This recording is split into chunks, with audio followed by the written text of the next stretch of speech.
नानी खैरपुर वेझो तेज रफ्तार रक्षा कल्टी थियण जे नतीजे में ॿारड़नि ऐं औरतनि समेत 7 ॼणा ज़ख़्मी थी पिया आहिनि। ज़ख़्मियुनि खे गंटी जोगी हालत में अस्पताल मुंतकिल कयो वियो आहे। वधीक तफ़सीलात सां टेलीफोन लाइन ते मौजूदु आहे मेरा टीवी जो रिपोर्टर सैफ फुलपोटो। जी सैफ, छा तफ़सील आहिनि?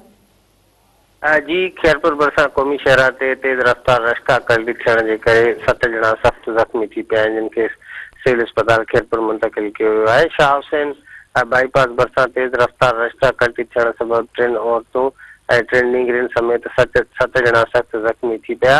ज़ख़्मियुनि में इमामज़ादी, मुस्माद नूरजहान, नेमत खातून 13 साला, तबस्सुम 14 साला, ज़ोया मरी ऐं 15 साला रीमा ऐं रश्का ड्राइवर ज़मीर अहमद मरी शामिल आहिनि, जिन खे ज़ख़्मियुनि खे सिविल अस्पताल खैरपुर मुंतकिल कयो आहे। ॿुधाए पियो वञे त रश्का में सवार थी गंबट खां ठेड़ी वापसि अची रहिया हुआ त रस्ते में हादसो पेश आयो। ॿुधाए पियो वञे त गंबट माइटनि ॾे ताज़ियत ते वियल हुआ, वापसि घर अची रहिया हुआ त खेनि हादसो पेश आयो आहे, जंहिं सबबि सख़्त ज़ख़्मी थी पिया आहिनि, जिन खे सिविल अस्पताल खैरपुर मुंतकिल कयो आहे। जी सैफ, जी महिरबानी।